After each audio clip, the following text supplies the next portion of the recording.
This series is dedicated to Brother Steve Coakley. And it appeared in Esquire magazine, September 1977. It's a good article because it has some interesting things in it.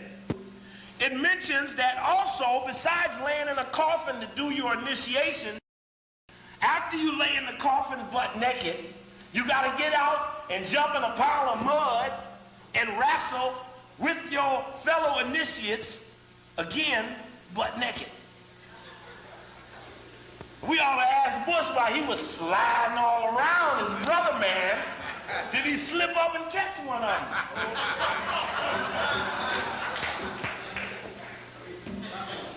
We need to check that out. Now, one of the things they do in Skull and Bones is they have a little ritual. They the initiate and they set him at a table. They put two skulls on the table, skeleton heads. They tell the initiate, I want you to look at these two skulls, and I want you to tell me which one is the fool and which one is the wise man. He said, after that, I want you to tell me which one is the rich man and which one is the beggar. Now, the initiate, he looking all over the skulls, he looking, shit time passing. They stand there just looking at him, right? Wondering when he gonna figure it out that he can't tell the difference.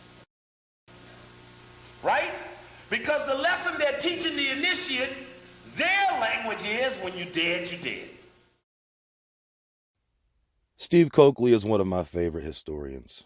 There was absolutely something about his style that felt not only genuine, but familiar. His style of presentation was something I could personally connect with. Here was this brother with loads of information and knowledge, but he didn't carry himself like other academics. There was no air of pretension about him. If there was any air, it was one of independence and tenacious will. From what I know, he didn't roll in any circles or submit to any organizations. Meeting the man personally, he seemed honest, assertive, qualified, competent, and just. As the cliche goes, if I would have known then what I know now.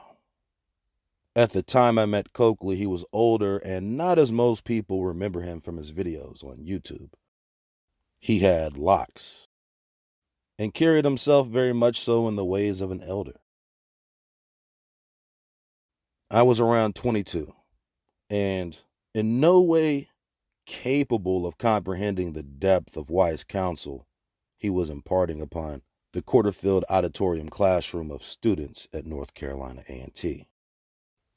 Even as I recall, he would touch upon subjects I had read in the book by William Cooper, Behold a Pale Horse. But that was my only association to his subject matter. Steve had actually done most of the research covered in the book, yet he put an emphasis on how much of this conspiratorial intelligence affects so-called black people. Listening to a qualified brother speak about things I had never heard anyone speak about in a way that was confident, intelligent, real, and not crazy was a breath of fresh air. Especially on an HBCU campus full of emasculated black male pushovers who played the bitch for feminazi guard dogs. It was good just to see an uncastrated black male have a podium in black academia, no matter how small the crowd. During these same upper-class college years, I went to see three-time Pulitzer Prize-winning columnist Thomas Friedman speak in a packed house at Elon College. There must have been 2,000 people there. And he couldn't carry Steve Coakley's lunch. What Steve lacked in notoriety or prestige, he made up for in sheer charisma. Coakley could have presented the same information in a different way. He could have worn a suit and even been more refined. But then he would have lost everything that made him special. This is what first caused me to gravitate to his character.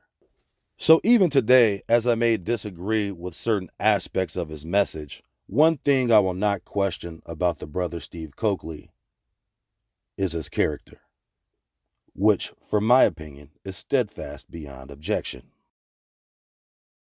Often in life, people find themselves learning elements of a chosen trade from someone who was considered a teacher. And of those cases, there have arisen situations when the teacher is eventually surpassed by their student. This anecdote specifically isn't a case of a student and teacher, but rather something related to the idea. This subject specifically involves the doctrine of Pan-Africanism and how many people have become disillusioned about the history of so-called Black Americans. As many may know, Mr. Coakley was a Pan-Africanist, and this is where we part ways. This isn't a question of character, but rather a question of information. Given the same information at the same time, at the point I met Steve, I was somewhat of a Pan-Africanist myself in college. I didn't think we should move to Africa, but I did think we were from Africa. And only after years of research in that specific area did I learn about the lie of Pan-Africanism. With this being said, this is truly the area where I find any amount of doubt in Mr. Coakley's overall research. And this assertion is grounded in Mr. Coakley's lack of knowledge of indigenous American history and his lack of knowledge related to Torah.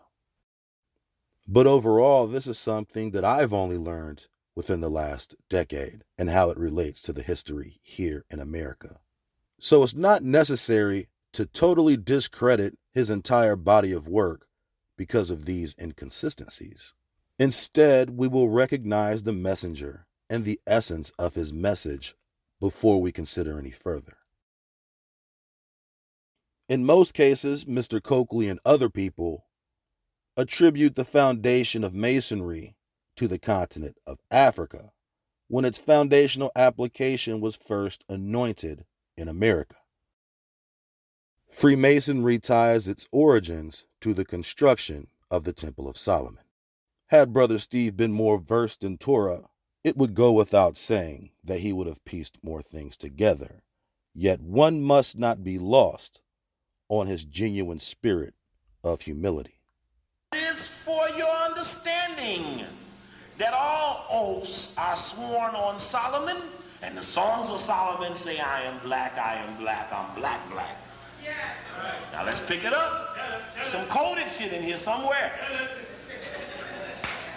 Now, I don't know everything. Let me just say, I don't know everything. I'm a humble child standing before you, thrusting before you the little things that I do know so that they can fit the things that you know so that together we can make a better. That's the best I can do. That's the best I can do. There may be people who know this better than me. Many times when we talk like this, it sets the climate so that we can carry the discussion further, because many times people that know feel that the other people don't care, so they never say it. Okay? So sometimes somebody throws the stick down and lays the tin over, and Coakley comes under it, and it stops some of the rain, and others come in too. And we get to add clarity to things that we need to know. So with all due respect to our brother Steve, we are here to carry the conversation a bit further. Check.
Christianity has done its job in generating discontent within the hearts and minds of critically thinking indigenous Americans and people of different nations the world over.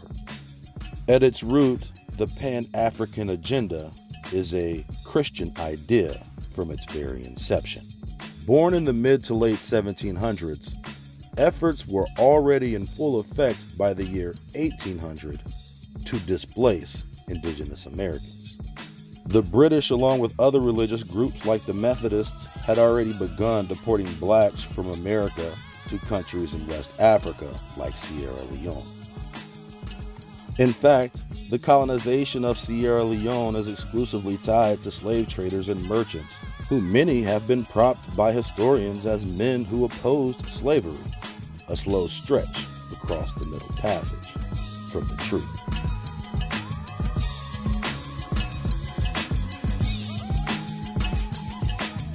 Quite assuredly, Pan-Africanism began as a scheme used by colonists to encourage enslaved captives to escape and join revolutionary forces. All of the so-called African American founders of countries like Sierra Leone and Liberia were indeed British loyalists. Usually, capture was the means by which an indigenous American would become a black loyalist. Men like Revolutionary War hero Thomas Peters and millionaire mariner Paul Cuffey were both British loyalists, who at some point were either captured or employed by the British, but also heavily involved in the Black Methodist movement, whose background was connected to the American Colonization Society.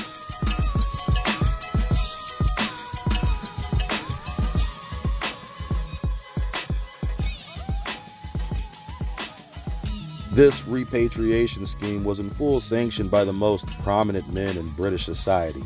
Not only was this program designed to resituate Americans into Africa, but as William Pitt the Younger puts it, it was necessary that they should be sent somewhere and be no longer suffered to infest the streets of London. End quote.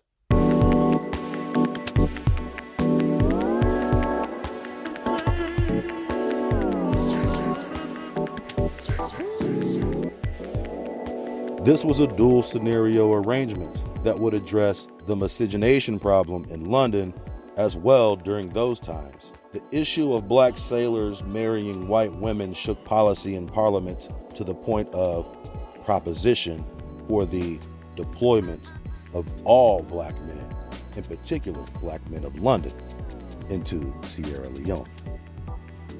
Ironically, the first black American colonizers of Sierra Leone left from the supposed place the Pilgrims landed, Plymouth, Massachusetts. The ship carrying 400 passengers left Plymouth after some inclement weather that culminated in the death of dozens and the dismissal or abandonment by dozens more before officially leaving the continent. On the first voyage to West Africa, nearly 100 passengers died en route. They settled on land negotiated upon by the British Crown, named the Providence of Freedom, founded by Granville Sharp, for whom the first settlement was named Granville Town, but later changed its name to Freetown, the capital and largest city today. The first settlement in January 1787 was almost completely brought to the brink of destruction by native tribes of the territory. By September of the very same year, the number of colonists had been reduced by nearly 20% due to disease and war. When the smoke cleared, less than 70 settlers were left to reestablish another Granville town. But help was on the way. Many British black loyalists had been deported to Nova Scotia after the Revolutionary War, where they were granted freedom. But ultimately, this was a temporary arrangement whose objective had ceased at the end of the war. Following the unsuccessful establishment of the first colony in 1787, another committee proposed by Navy Lieutenant John Clarkson of the British Royal Navy, called the Sierra Leone Company, intended to reestablish their footprint back in the very same hostile territory. Only by this time in 1792, over 1,000 black Nova Scotians migrated from Canada to the newly Christianized Granville town. According to Michael Siva in Why Did the Black Poor of London Not Support the Sierra Leone Resettlement Scheme, Lieutenant Clarkson initially banned the survivors of the first settlers of Granville-town from joining the recently reincorporated colony. Nonetheless, this repatriation scheme set up circumstances of the like for generations of captured indigenous Americans to expatriate to Sierra Leone. Under this veil, Africa became conflated as a symbol of freedom rather than a symbol of consignment. Within a decade of the Black Nova Scotian settlement of Sierra Leone, the British were now transporting so-called Jamaican Maroons to Sierra Leone. Many of these Maroons had been captured on mainland America and deported to Jamaica. After swearing their allegiance to the British Crown, they were offered a chance to serve in the military, parallel to the status of a black loyalist.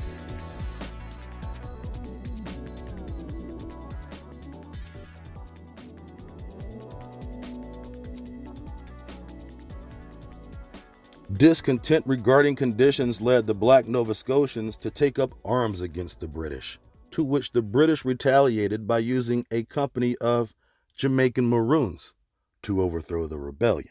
As a result of their successful show of loyalty, the British awarded the Jamaicans with the best property and land of the nation of Sierra Leone.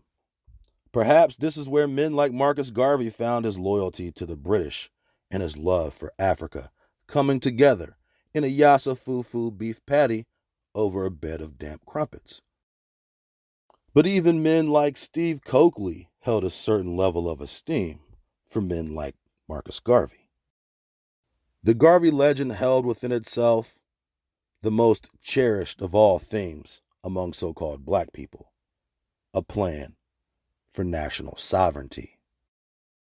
This plan founded on the basis that all so-called black people in the Americas were products of Africa.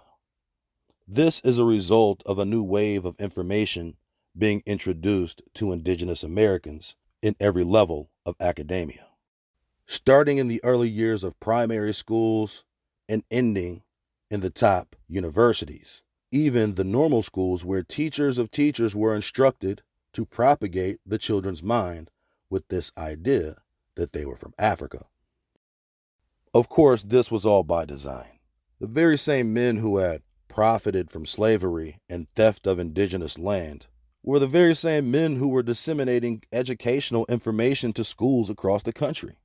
The hundreds of wars and thousands of battles that occurred on American soil between the so-called Indians and the Dutch, British, French, Italian, and Spanish are no longer part of the academic historical narrative. Instead, the linear explanation, Africa, was the original home of all Negroes in America who were products of the slave trade, was a staple of curriculum.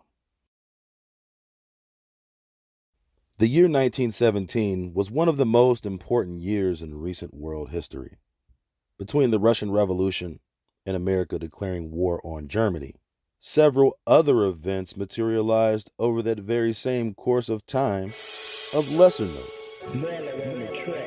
One of these lesser-known events was the reuniting of Marcus with his long-lost love, Amy Ashwood. Now with his Jamaican juvenile tag team partner back on his arm, Garvey's stock was once again rising. But trouble is just around the corner as we continue on the Black and the Reckless.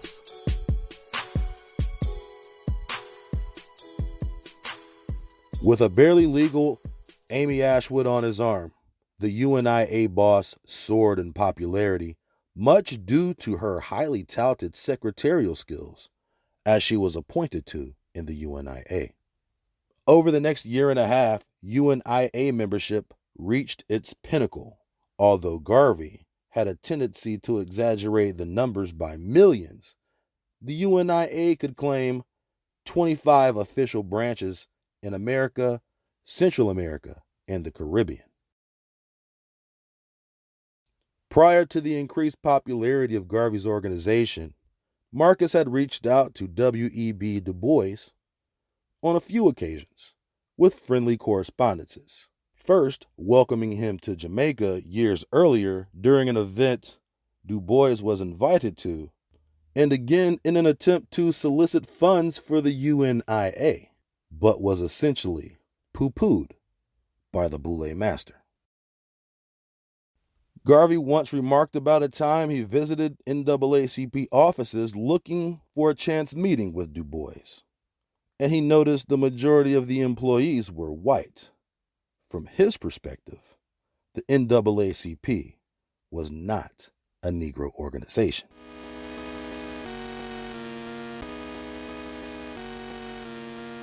This sticking point wasn't lost on Garvey, who had a strict black-only membership policy as an essential requirement of the UNIA. The growing Caribbean immigrant population especially found this organization attractive because it provided a pre-established hub for immigrants to gain housing and employment. Along with the increased membership, the organization acquired the property at 138th Street in Harlem as its headquarters and named the place Liberty Hall in honor of the Irish Revolution and the building in Dublin, Ireland. Things were looking up for Garvey. Even his delayed nuptials to Amy Ashwood were back on. Yet, as the UNIA thrived, so did the tensions between them and the NAACP, which amplified the burgeoning rivalry between Du Bois and Garvey. In 1919, Amy Ashwood sends for her best friend to move to Harlem, where she will help plan her wedding and become Marcus's personal secretary. This was also around the time Garvey advertised his vision for a shipping line that would travel between Africa and the Americas. Straight away, the 32-year-old Pan-African Jamaican Irish black loyalist launched a funding campaign for the Black Star Line. He set off traveling across the U.S., selling shares of stock to the shipping line. The Black Star Line was named in honor of the White Star Line, which is a big-time European shipping line that began in Liverpool, England. Its operations were founded in the exploitation of Australia during the gold rush. The population on the continent of Australia quadrupled in less than 3 years due to British immigration that the White Star Line all but facilitated. Quite possibly, the company's most infamous ship was the Titanic. Garvey proposed a goal of $2 million to acquire the funds necessary to purchase the ship, along with other stipulations. Although he did have some success in selling shares of stock, the methodology and rhetoric behind his message turned away potential black supporters when he regarded them as traitors if they didn't purchase shares of the Black Star Line. Internally, the UNIA had its own shares of dissension, as accusations surfaced of financial impropriety and Garvey's connections to socialism. In October 1919, George Tyler, a vexed shareholder, was ready to kill the Jamaican Lorenzo Neal. But UNIA businesses quickly began to flounder. Garvey hired managers with little or no experience. He shifted funds from one company to cover mounting losses in another. And he insisted that his followers play by his rules. When an early member of the Harlem branch challenged his leadership, Garvey physically assaulted him. Garvey was very authoritarian and very anti-democratic in the way he ran his organization. His primary concern was in loyalty, not in competence, because he does not attract around him people who are particularly competent, and they therefore would not tell him or try to stop him from using those monies to finance other endeavors in the UNIA. In October 1919, resentment against Garvey boiled over. A disgruntled investor named George Tyler pushed his way into UNIA headquarters, where Amy Ashwood was now working. Amy Ashwood didn't really want to let him in. He seemed disturbed. Garvey came forward, said, "What do you want?" Whereupon George Tyler pulled out a gun and began shooting. Amy Ashwood threw her body between the shooter and Garvey to protect her lover. George Tyler said, "I don't want to shoot you," trying to aim around her. She tackled Tyler and they tumbled down the stairs to the first floor. As soon as the shots were fired, the people on the first floor had called the police. The police came, they apprehended Tyler and took him to jail in Harlem. On this episode of The Black and the Reckless, after saving his ass from assassination, Amy Ashwood and Marcus would get married at a grandiose Catholic wedding on Christmas Day. But this new marriage was about to hit a jagged edge.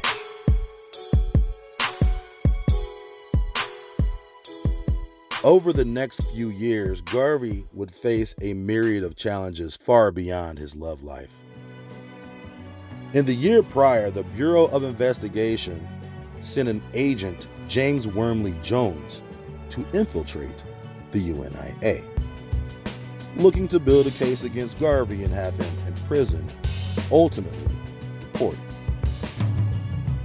Extradition was the absolute goal of federal agents in regard to their plans concerning Garvey, while Garvey knew deportation would kill his aspirations for political power.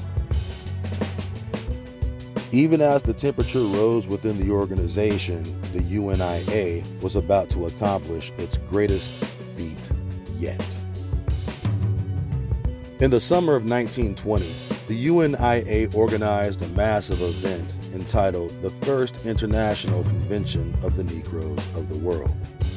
This brought together people from 24 countries for a month-long congregation of festival and ostentation, culminating in one of Garvey's most influential speeches before a crowd of 25,000 at Madison Square Garden. Despite the fact this convention was attended by thousands, not every so-called Negro was in support of this movement, especially the likes of W.E.B. Du Bois. Opposition wasn't just coming in from local adversaries, but abroad as well. After Zulu stepping all other potential African candidates for the position, Garvey uses his clout at the convention to declare himself the provincial president of Africa.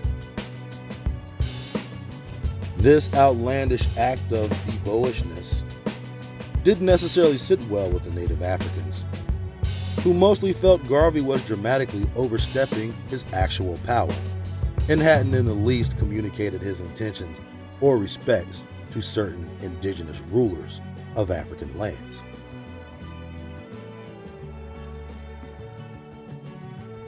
In many ways, they felt this scheme was a complete charade conceived by Garvey for the purposes of using his platform to wield power in a land he was a stranger to.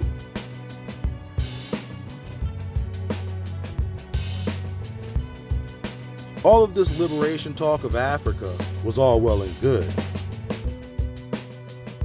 but the continent Garvey proposed to liberate wasn't his homeland, or even a place he held an ounce of influence. This transparent attempt to Zulu step the Igbo-Yoruba-Ashanti triangle and flop on the British cross didn't pass the Kente bag test. If Garvey had ever made it to Africa, it would have been a spear chucker's dream. We will chuck your kata chest out, nigga.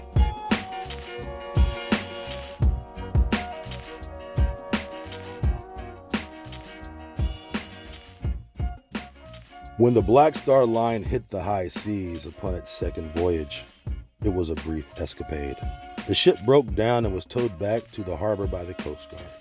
The UNIA acquired another ship the next year, and again the ship broke down multiple times, resulting in the death of one man killed in a boiler room mishap.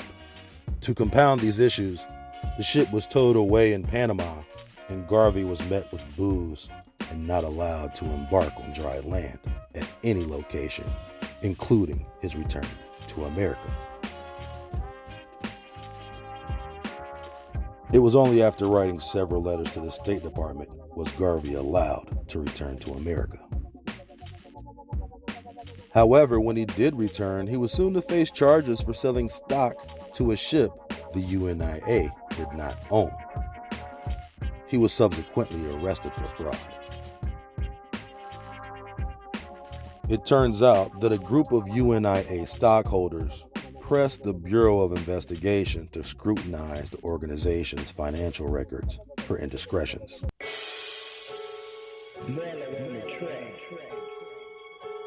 But if that wasn't enough bad news, there was about to be more. Garvey's marriage to Amy Ashwood was falling apart. Ashwood had become pregnant, but scandal was soon to follow. The latest gossip on the street was Garvey's wife was pregnant, but the child was not his.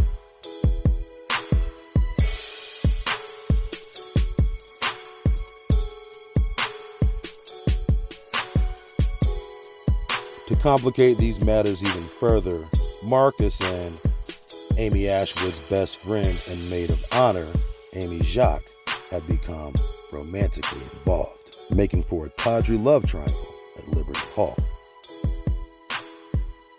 Immediately after the split, Marcus moved in with Amy Jacques and famous actress Henrietta Fenton Davis, who was also a high-ranking female member of the UNIA. Fresh out on bail for fraud, and with a chance of upgrading his love triangle into a polygon of sorts, possibly a trapezoid, the newly divorced and quickly remarried Montego Bay fullback began entertaining trade offers from division rivals and took a meeting with the KKK, even inviting the Imperial Wizard Edward Clark to speak at the UNIA convention. Needless to say, these were unseasoned greens as far as the indigenous Americans were concerned, and any plantains Garvey brought to the shindig were fed to the dogs, who were now nipping at his heels as the trial began. To add insult to indigenous, Garvey had fallen out with one of his top-in-command, Reverend James Eason, who had been kicked out of the UNIA. Eason had traveled the country raising funds for the UNIA Black Star Line in 1919, collecting over $1 million in funds. But rumors abounded that Garvey again had absconded on the plug. Eason discovered that none of the vessels he had collected shares for were even seaworthy. And even worse, Garvey had siphoned over half the money from the collection plate, establishing the BOI narrative that the organization was essentially a huge racket. Now, Reverend James Eason had become a key witness in the prosecution case against Garvey. But before he got a chance to snitch, he was murdered. After he met with the Klan leaders and had them speak at his rallies, he was viewed as an enemy of black people. For a so-called responsible black spokesman to be having anything to do with these people was viewed as a complete and utter betrayal. This was too much. In a letter to the Attorney General, 8 prominent black critics said the UNIA was composed of the most primitive and ignorant element, Negro sharks and Negro fanatics. They called for Garvey's deportation, but Garvey fought back. When W.E.B. Du Bois called him the most dangerous enemy of the Negro race, Garvey said Du Bois was a rabid mulatto who needed a horsewhipping. A. Philip Randolph, who had once befriended Garvey, called the UNIA leader a half-wit, low-grade moron. In the midst of that, A. Philip Randolph received a package in the mail, and thinking it was a bomb, he called the police. They opened it up, and they found that it was the severed human hand of a white man, signed with a note signed by the KKK. Randolph believed that it was really the Garvey movement that had sent it. Garvey, now frequently accompanied by 8 bodyguards, denied involvement and said he was the target of violence. But then Reverend James Eason, once Garvey's hand-picked second-in-command, and now expected to be a key prosecution witness, was shot and killed. Before he died, Eason identified his assailants as Garveyites.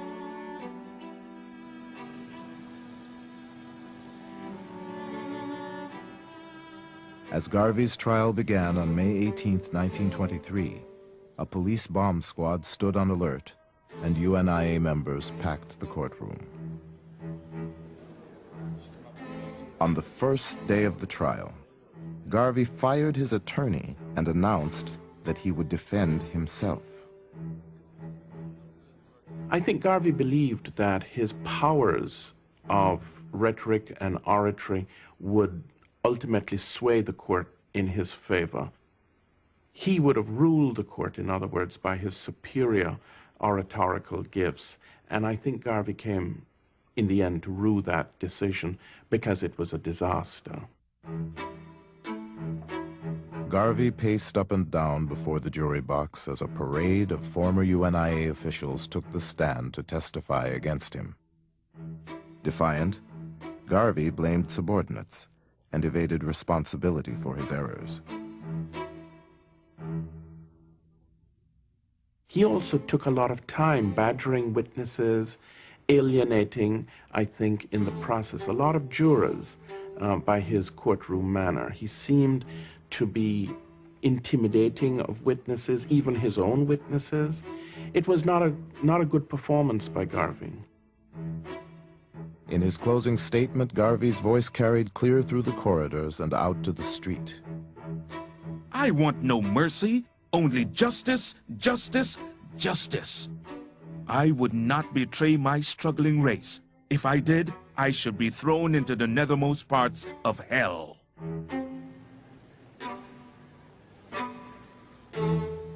After a 4-week trial, his 3 co-defendants were acquitted, but Garvey was convicted and given the maximum sentence of 5 years in prison. Hoover's agents had the UNIA under surveillance for years in search of damaging evidence. But in the end, Garvey's conviction hung on using the mails to defraud one man, Benny Dancy, of $25.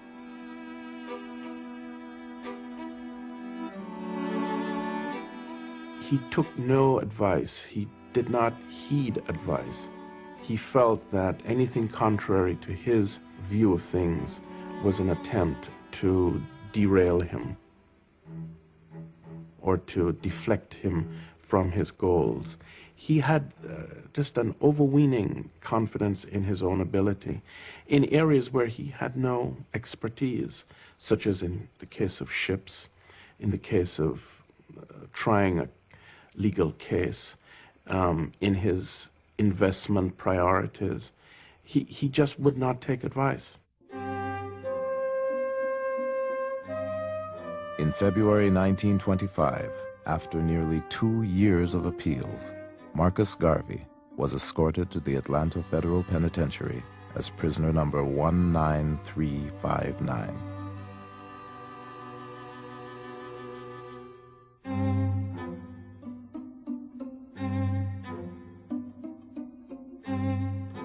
His only personal assets were $40 and a few hundred shares of his own worthless stock.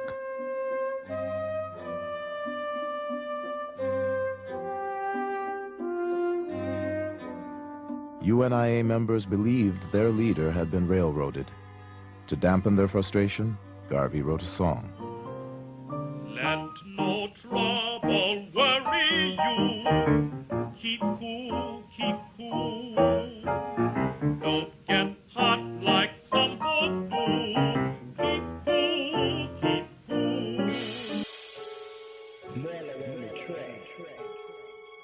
On this episode of The Black and the Reckless, while Marcus is locked up and they won't let him out, his first little island secret, Aaliyah Ashwood, attempts to break into his apartment and take items she claimed belonged to her.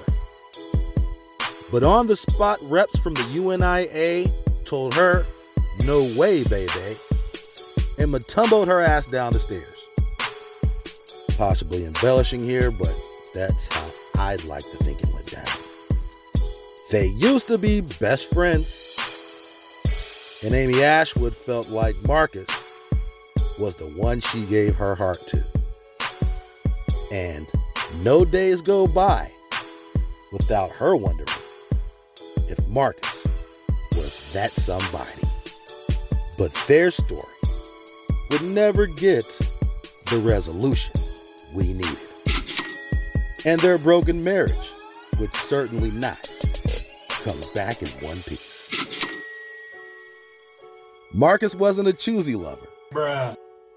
He only had two.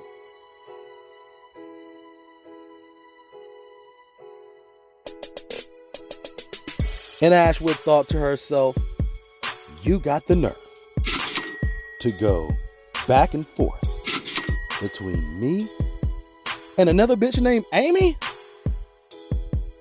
The very thought made Ashwood hot like fire. But in Garvey's mind, he was like, don't know what to tell you. You out here letting cats beats for the streets. That's a never no more. I don't want a girl like you, some two-timing street thing. I was crazy to put up with you. Oh, girl, I won't be no fool.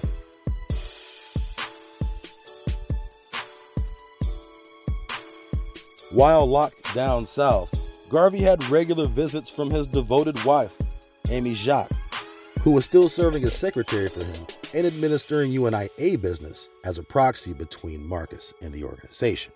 But she wasn't his only visitor.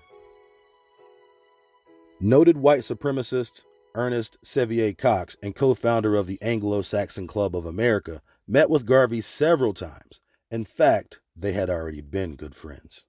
Not only was Cox a famous white supremacist, but he was also in full support of Garvey's Back to Africa scheme.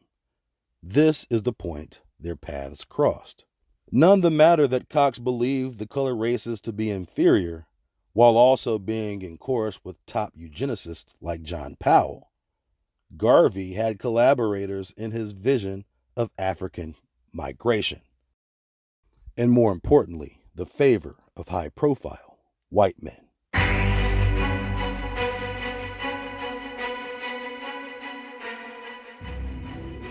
For the duration of his time in the Atlanta pen, Garvey received several $100s per month according to his prison records.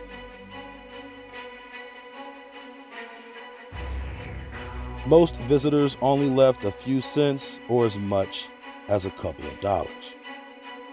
However, a deeper analysis of his prison records exposed the evidence that Garvey was being wired significantly larger sums of money on a regular basis from a secret source.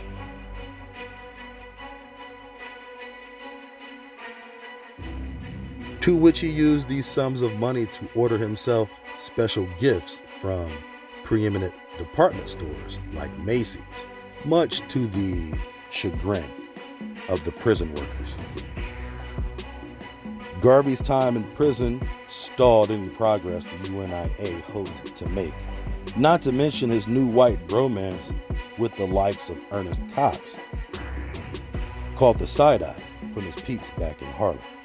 One of those prognosticating peeps was quite possibly the blackest man in the movement, Timmy Tom Fortune. Indeed, the creator of the Afro-American League and now the editor at the UNIA, in Garvey's absence. Someone Garvey would surely describe as a freelance, laissez-faire rabbit mulatto, was now questioning Garvey's loyalty to black people. From 1926 to 1927, Marcus wrote several letters pleading for leniency, stating that he had felt sufficiently punished on the charges of mail fraud.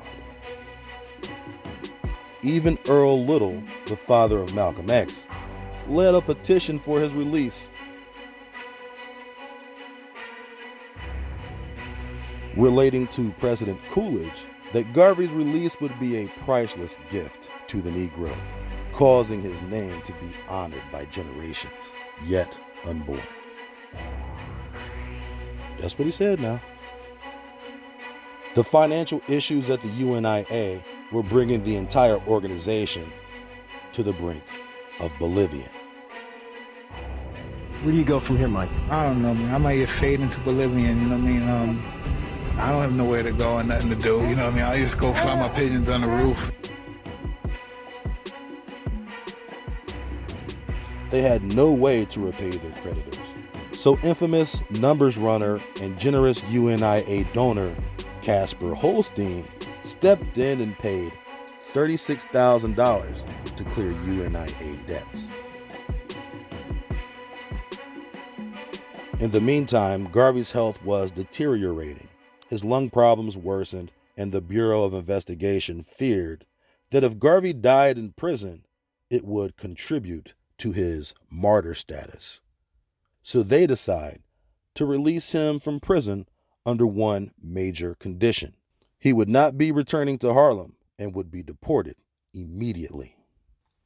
On December 3rd, 1927, Marcus Garvey departs from New Orleans, Louisiana, the same place where Garveyites murdered Reverend James Eason, preventing him from testifying in the very same trial Garvey was now being released from. A cold coincidence. Had Garvey supporters not murdered Eason, then Garvey himself would have received the same or even less time than he ended up serving, and his reputation as a gentleman and scholar would have been intact. But his connection and possibly even solicitation of the murder of James Eason would ultimately spoil his reputation. Garvey did not immediately leave New Orleans for Jamaica. He first traveled to Panama, but was not allowed to disembark. Instead, UNIA members were allowed to board ship and hold court with the Black Buccaneer for a couple of hours, during which Garvey received gifts and donations amounting to over $10,000. The next day, he set course for Jamaica, where he was met with a hospitable crowd on December 10th. He eventually settled down and purchased a mansion in an elite white neighborhood in Jamaica. While displaced on the island, Garvey issued harsh warnings to UNIA branches against their cooperation with Princess Laura Kofi.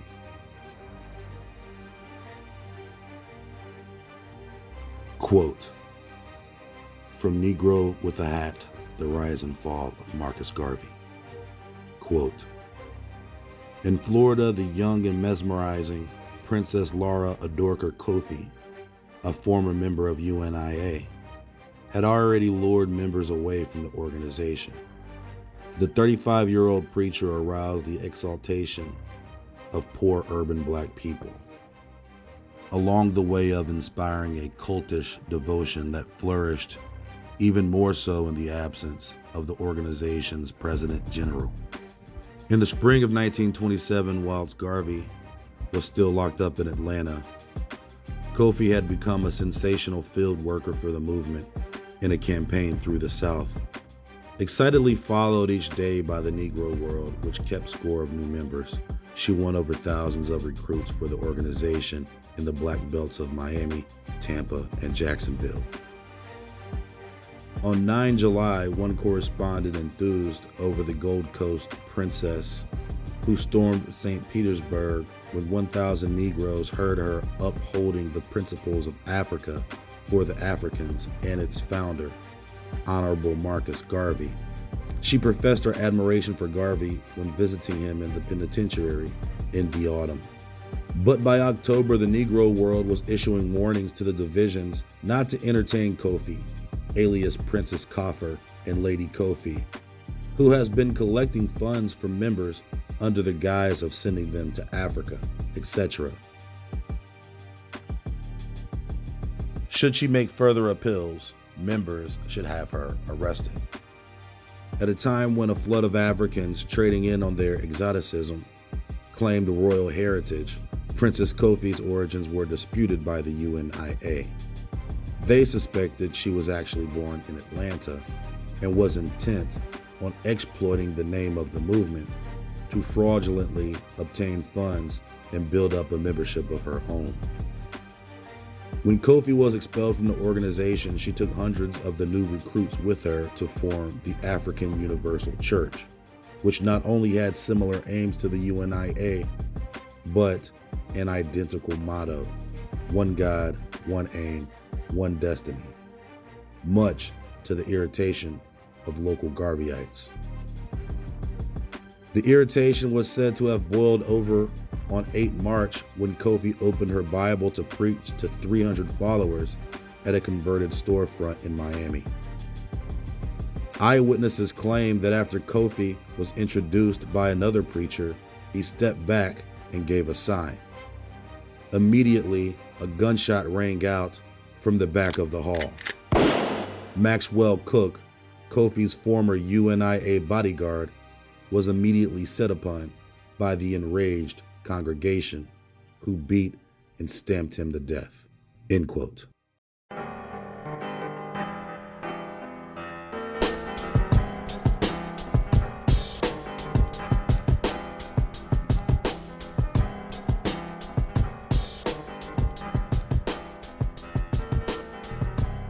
Now, with blood on his hands from 2 murders, any hope of the UNIA resurrection in Harlem was basically impossible. Garvey wouldn't shed a tear over the murder of the princess, but his reputation in the U.S. was all but destroyed.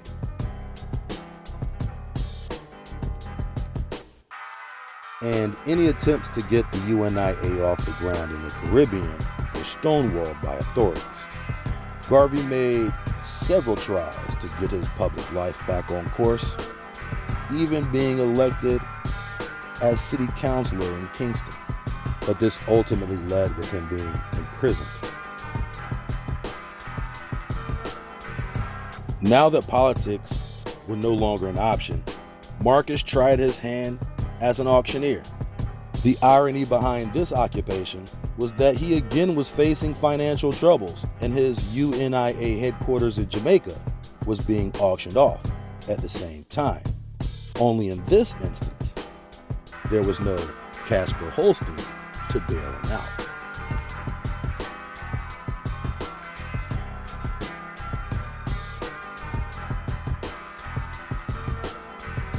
Down on his luck, Bumbleclot Washington set sail for the one place he loved more than Africa: London. When Garvey left Jamaica, he was a broken man. Broken in spirit, broken in health, and broken in pocket. Once in London, he told his friend, Amy Bailey, "Hold up. Another Amy? He got another Amy, bro? Another one?"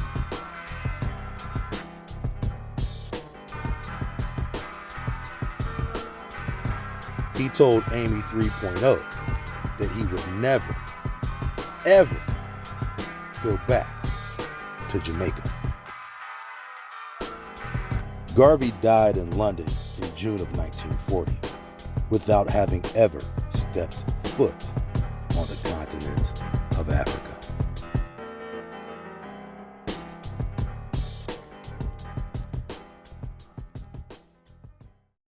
On one hand, he galvanized a large group of so-called blacks into an organization that spread to as many as 24 countries. But on the other hand, the movement turned out to be a gigantic disappointment. And ultimately, the events surrounding the activities of the organization were nothing more than a wholesale spectacle of pomposity. Did Garvey have any real intentions of establishing a sovereign government on the continent of Africa? Because if he did, the Africans were not consulted. His notion that he could set up a provincial government for Africa while living in America without any substantial connections was beyond a far-fetched delusion of grandeur. What was there about Africa that caused Garvey to centralize Africa as a homeland for his movement? Was Garvey African? Most likely not. Although there is a chance because Jamaica saw about 1 million African slaves during the course of the Atlantic slave trade, an even higher number of slaves came from mainland America into the West Indies and then traded from the West Indies to other places in the Americas, Europe, or even back to Africa.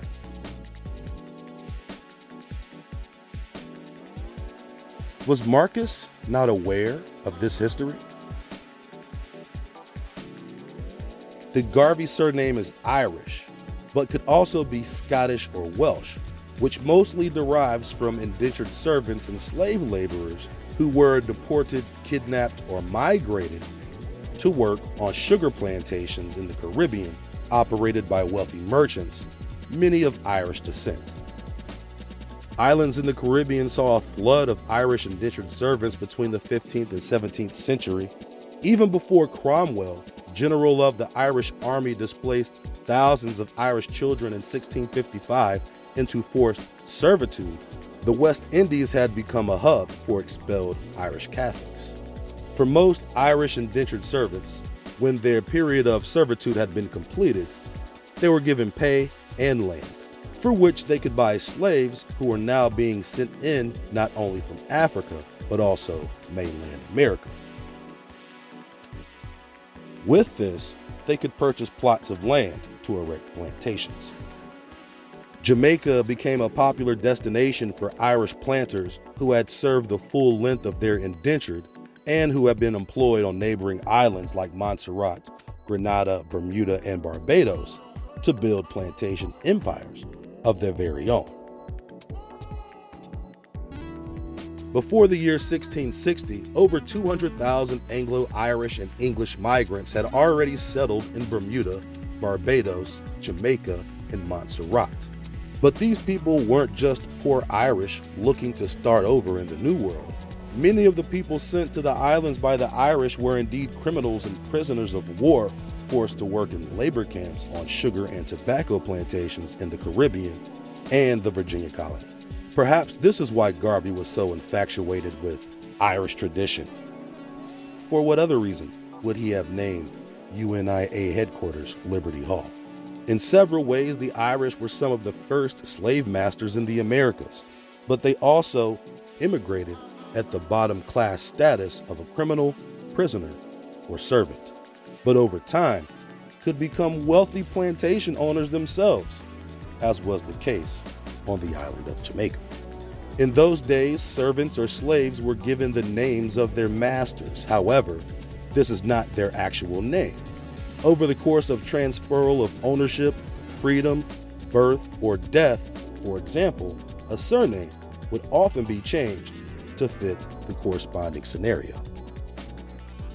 European surnames, when applied to so-called black people, signify location and ownership at its basis for the purposes of census collection. It was not unusual for an enslaved person to change their surname several times throughout the course of their life. In reference to the Garvey family hailing from St. Ann's Bay, Jamaica, first settled by the Irish slave owner and politician Hamilton Brown under the British Crown.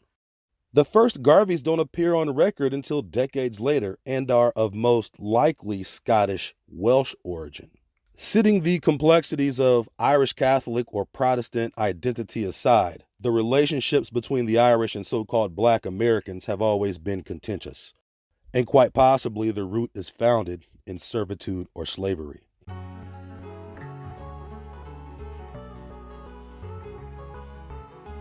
According to the historical narrative, Irish servants who indentured themselves in American colonies were exclusively described as poor whites rather than the conflated term Black Irish. The term Black is a social classification that ultimately represented status within society. By this methodology, this label designated who was considered a slave, which was made synonymous with black by Virginia colonial law. The legend of white slavery is quite exaggerated. Conditions for indentured servants working plantation life was similar in several ways to chattel slavery, but with a huge exception. Indentured servitude wasn't a lifelong sentence, and at the end of service, they were issued payment and large plots of land, for which they could in turn own slaves or indentured servants themselves. The Irish indentured were also well aware of the Virginia colony and the colony of Carolina, for which many traveled to the mainland to start up plantations under different charters set up by King Charles of England. One of these settlements, Charlestown, present-day Charleston, South Carolina, was settled by British agent to the Crown, William Sale, by way of Bermuda. This group had first immigrated from England to Bermuda and then later formed a group that would found Charlestown, aka Charleston, eventually building the city into one of the largest slave trading ports in America by capturing indigenous Americans and sending them to the West Indies. This was the template used by colonial forces. Once installing a tangible regime, they could then expand by capturing bands of surrounding natives and displace them into foreign enclaves like Barbados, Antigua, and Jamaica. Once captured, these people took on the names of their given new owners. Jamaica had been a battleground ever since the first so-called explorers sought to conquer the Arawak and Taino people.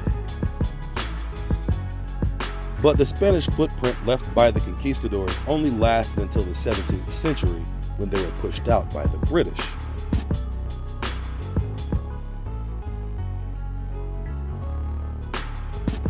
The history of African slavery in the West Indies is more complex than the official narrative would have you believe,